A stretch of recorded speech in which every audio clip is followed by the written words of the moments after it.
What's going on, guys? It's your boy ATF Cobra, and today I'm giving you guys some tips and tricks on how to maximize the damage for the M16A3. Now, the M16A3 is a very good gun. It's a pretty good gun overall because of the fact that it has very low recoil.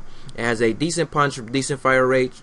So in order to maximize damage, let's get straight to the point. In order to maximize damage, what you guys want to do for long range shots like this, you want to use 3 to 5 bullets, not even 5 if you can get it down to 2 or 3, and make sure you're aiming for the head as well, because that's very vital. A lot of people don't really aim for the head. They try to get a lot of body shots, and the hit detection in Battlefield 3 is generous. It's really generous, so take advantage of that. So always aim for the head. A lot of times I'll find myself not aiming for the head as well, because of the fact I want to get on target. I want to make sure my bullets are on point. But you could actually kill somebody if they're spraying you down just by being accurate enough and just by being lucky enough as well. Especially if you aim for the head and you get that quick headshot, you might be left with 1% or 2% health and be able to win gunfights. And that's what it's all about in Battlefield 3, just winning gunfights and be able to help your teammates push. So make sure that you're using the correct weapons. I suggest the M16A3 for the assault class, AEK for Moss, let's see, the F2000. I suggest all those guns because of the fact they're unique in their own ways. They have their strong points, they have their low points. Everybody should know them by now. If you guys played with these weapons, you should know how they feel and how they react every time you go on the battlefield. So that being said, I go always with my M16A3, and the attachments I usually use or always use is the M16 with the red dot, silencer, and grip, and that's all I really use. I don't use anything else. I don't use M320s or anything other than that, because I think the M320 is kind of cheap, and it really is. It feels like a super strong noob tube that you could just fire and you could actually get more ammo from if you're playing with a support guy. But yeah, anyways, the M16A3, it has a very easy to control recoil. It goes up and to the right and left again if you're spraying long enough. Or if you hold down the trigger, you'll see where exactly your bullets will go exactly. And here I actually fall back. I'm shooting this guy and then he gets a lot of good shots on me, so I had to pull back. But anyways, medium distances, medium to short, like in your face, don't try to for that hip fire, especially if you're using the silencer, because of the fact that it does take away from your hip fire.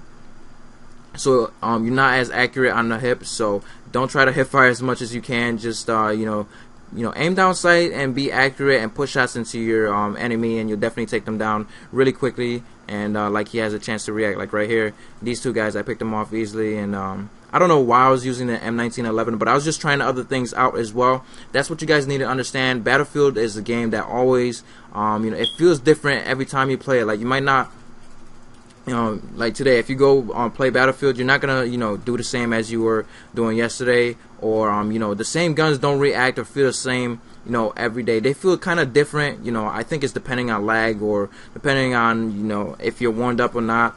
But just by using other weapons and stuff like that, you create this experience for yourself. So when you take one thing from one gun, you learn one thing from one gun, and then you bring it to the other. That makes your weapons a lot better. And it helps you become a better player, actually, because you never know what gun that would really make you a better player until you go out and use everything. Now, for my sidearm, I usually use the Glock 18 suppressed, and that's probably my favorite sidearm because it always gets the job done, especially close range. Here I was picking up weapons because I started running out of ammo.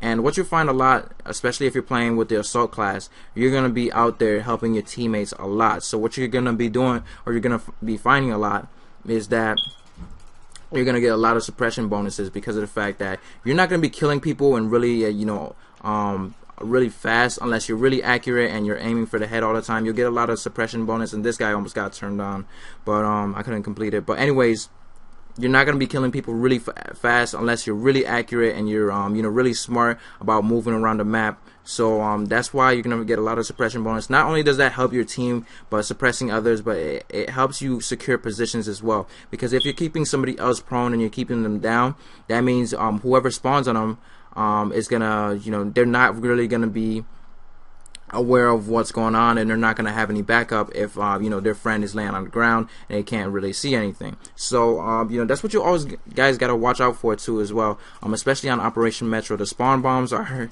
horrific. I mean, you know, if you have one guy you know, be able to flank you guys, one guy can turn into 5 or 4, you know, because one guy will spawn on the other, and you know how it works. But or one guy can turn into 4, that's what I meant.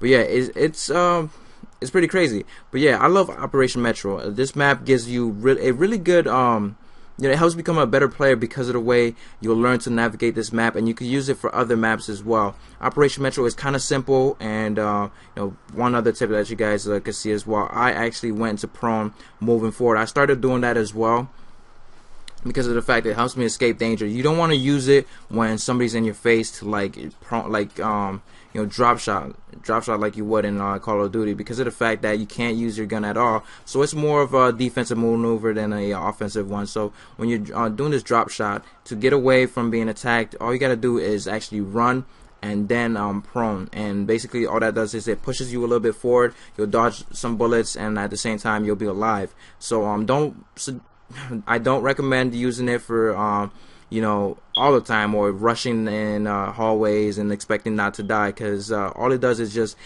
makes you a harder to hit target. And if you're playing with some decent players, they're gonna take you down, especially if they see you do the same thing over and over again. So become unpredictable. Make sure you're moving around the map, and you're not you know, letting your team figure out, or your enemy team figure out what you're doing exactly. And you know, don't always be in the same positions. Always go for new positions. Don't stick to one area, because of the fact that you know, camping is great in a specific way. If you're holding down a section, that's great. But if you don't have you know, your teammates covering you, it could lead to you know, some really quick deaths and some really quick spawn bombing as well.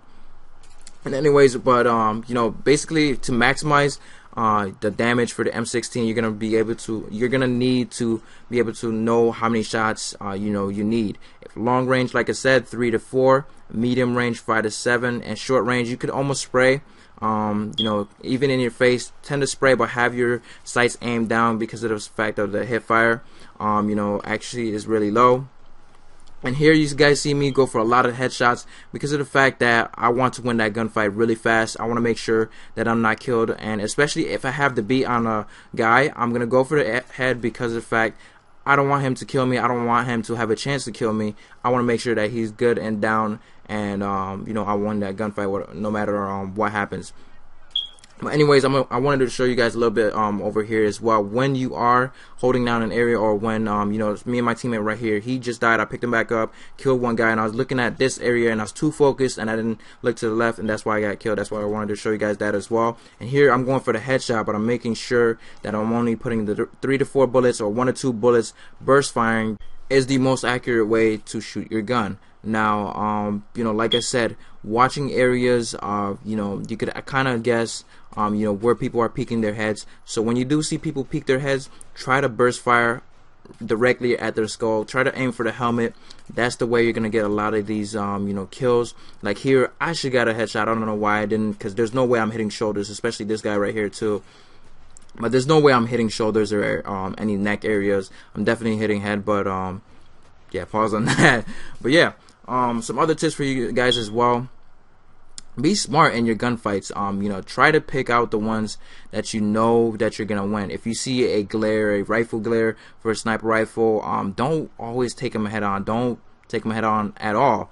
If you can, just try to be you know, evasive. Wait around for a little bit. He's not always going to be focused in on the area that you're in exactly, because if you take some time away from, you know, having him look at you, or if he's looking somewhere else, then that's the perfect time to actually rush in and actually take him down. But hopefully you guys enjoyed this gameplay and this commentary. It's been your boy ATF Cobra.